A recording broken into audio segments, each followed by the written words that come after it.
Destination Medicine is a collaborative initiative of regional training hubs. With first-hand lessons learned from those who have gone before, this podcast is designed to assist and inspire anyone interested in pursuing a medical career in rural and regional Australia.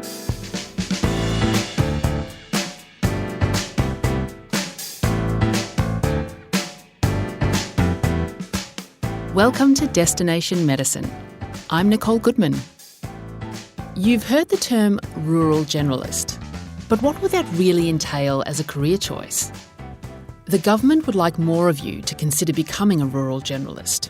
They've committed $62 million to the National Rural Generalist pathway to encourage doctors into training to meet the current and future healthcare needs of Australian rural and remote communities. You would become part of a rural healthcare team providing comprehensive general practice and emergency care, as well as other specialist care in hospitals and local community settings. And for a first-hand account of what all this means, we turn to Teena Downton. Teena is a rural generalist with advanced skills in obstetrics, based in Cowra in the central west of New South Wales. Teena wears many hats. She's a medical educator for GP Synergy and the Australian College of Rural and Remote Medicine. She works at the local emergency department and as a GP obstetrician at Cowra District Hospital.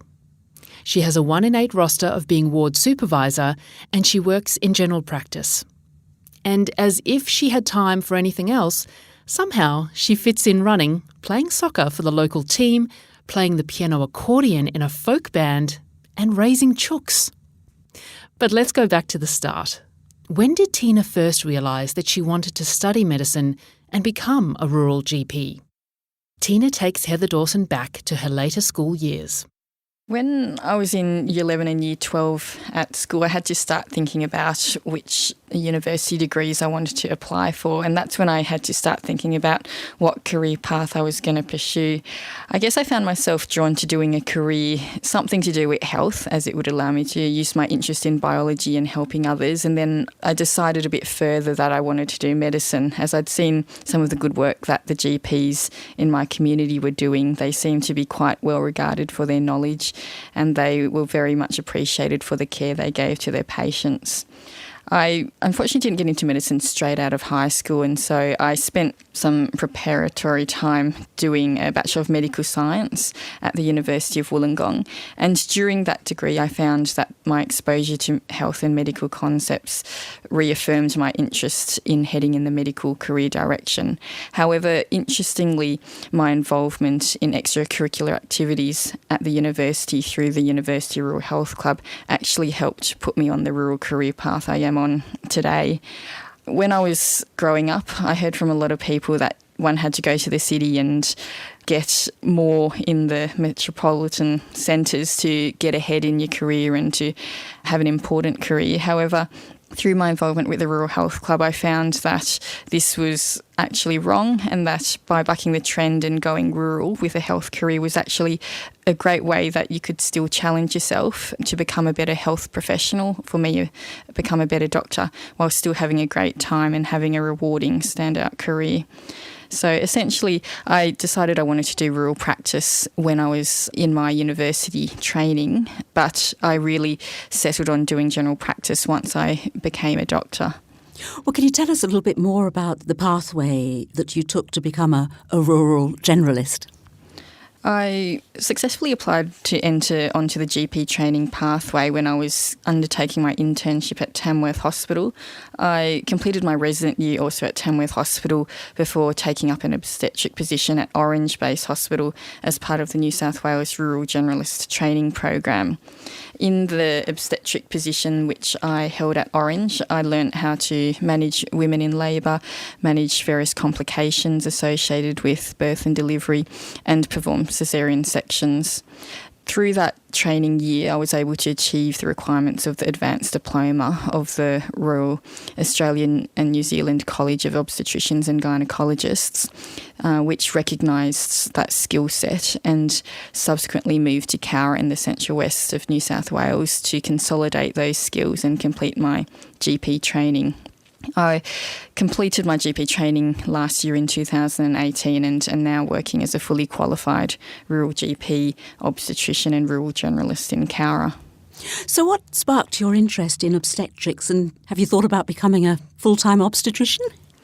It was something, admittedly, that did cross my mind, and I guess I really enjoyed my obstetric rotations as a medical student and as a junior doctor. I really loved the clinical variety of work that you could do in obstetrics, where you could be seeing patients on the maternity ward, seeing patients on the labour ward, going off to do clinics, seeing emergency department consults, as well as being able to operate in theatre. So that big mix of different things to be doing day in, day out really appealed to me. However, I also was really drawn in my medical student years to general practice, and I thought that my perception of the doctor I wanted to be was someone who could manage a wide range of different things, and I also like the idea of being able to develop longer term relationships with patients. So that combination, not surprisingly, was amazing when I could put it together in the combination of a GP obstetrics career. Now, I understand that during your university studies that you spent a lot of clinical time in some quite remote areas of Australia. So where did you go, and did that further incentivise you to the rural career? Yeah, absolutely. I grew up on the south coast of New South Wales, and so the south coast has always been considered my home and my most familiar ground. However, I found that while I was at university, the chance to undertake student placements in other parts of the country or other parts of the state was a great way to, I guess, make the most of being able to see other parts of this amazing country that I'd never seen before, as well as test how I'd cope and manage living somewhere several hours away from a city such as Sydney. When I was a student, I spent a year in remote outback New South Wales in Broken Hill, and I also decided to spend 6 weeks in Katherine in the Northern Territory. Through this experience, I learned that I actually felt pretty comfortable living in rural communities. I love the landscapes that you could see out in these places, and I really found that there was a really nice sense of community. I found that I also really enjoyed seeing the variety of cases that would present to the doctors working in these towns, and I also found that the challenge of rural medicine was really appealing. So as placements, really affirm my interest on becoming a rural doctor of some sort. Well, what other challenges have you found to working in a rural community, as well as the rewards? I think when you're working rurally, you really need to think about the logistics, the factor about distance and your patient's social situation, probably more than you would normally have to if you were a GP seeing a patient in the city. You need to factor these into your management decisions, often because the next tier of help is not just down the road, but often at least a decent car ride away, where you're looking at least an hour or more of commuting. Another challenge that sometimes makes people a little bit wary of trying rural is potential for being isolated from family or friends. I've been lucky that I've been able to make some good friends inside and outside of work through my career in Cowra. However, I do find that I do need to make a conscious effort to stay in touch with those of my friends who live in the city, who are not quite as able to come and see me as often as if I was more based in a city area. In saying this, I do think that the rewards of working rurally are quite endless. I love the opportunity to be able to work in a close-knit community, a medical community where everyone knows everyone and we help each other out. Where we're a bit short on resources, we make do, and because we know each other quite well, we know what our skill sets are, and so we tend to work really well in teams. The lifestyle's pretty good. The sunsets are spectacular. I think the scenery is amazing.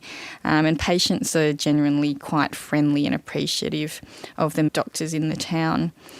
Work-wise, I think that there's been a lot of benefits as part of doing training in a rural area. I think my training in Tamworth and Orange prior to moving to Cowra really got me to be able to be closer to the action I found that there wasn't really much competition from other trainees to see pathology and to do procedures. As a junior doctor, I found that I was able to take on greater responsibility than perhaps some of my city colleagues, and that was because I was able to get to know my bosses more, and they were happy to let me step up and learn more on the job. So, what advice would you give to junior doctors or medical students thinking about a career as a rural generalist?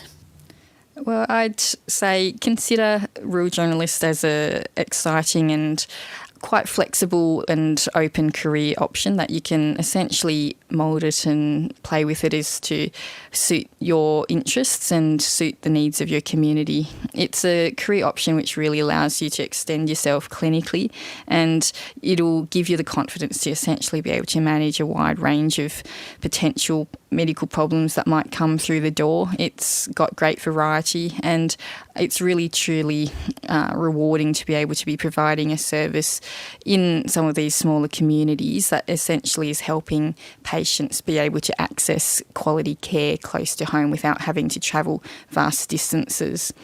One of the particular reasons I decided to do general practice with obstetrics was because I was quite passionate to help maintain maternity services in smaller towns so that rural women could have the option to birth closer to home.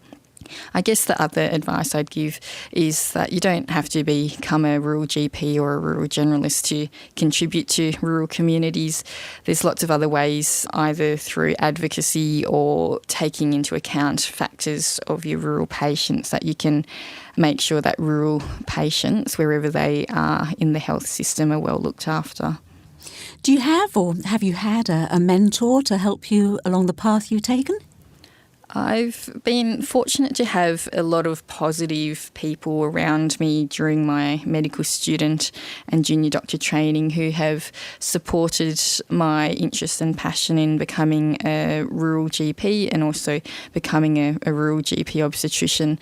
Currently, my main mentors are the GP obstetric team members in Cowra, where I moved in the last 3.5 years. They've really role modelled to me what a great team can be built to provide services in a small community where we work together and we have a great shared roster of the on-call.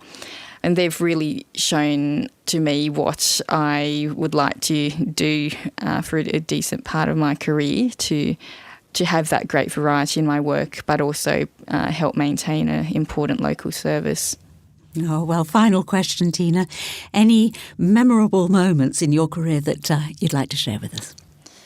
As a junior doctor, I must say that one of the interesting times in my training was as a intern working in the emergency department at Tamworth Hospital during Country Music Week. We'd continually, as doctors, be baffled by the range of musculoskeletal injuries that would come in after a night on the dance floor by some of our patients. We also, I guess in my career, have had a lot of really good times through some of the extracurricular advocacy work I've done behind the scenes, trying to help work with organisations to advocate for rural health. I've been lucky over the last few years to meet with health ministers and other members of parliament, and I've really been astounded by the support and interest that a lot of members of parliament have in hearing from young up-and-coming professionals like myself about what we can do to try and shape health systems and policies into the future that are going to be taking into account the way that my generation wishes to work. And every week when I'm working in Cowra and every time I'm able to be involved with births in the community, it's just very rewarding seeing patients coming back and seeing little ones grow up and seeing the impact that I'm making in patients' lives. Teena Downton, Rural Generalist, Cowra, New South Wales. This is Destination Medicine. Thanks for listening. Regional training hubs are supported by funding from the Australian Government under the Rural Health Multidisciplinary Training Program.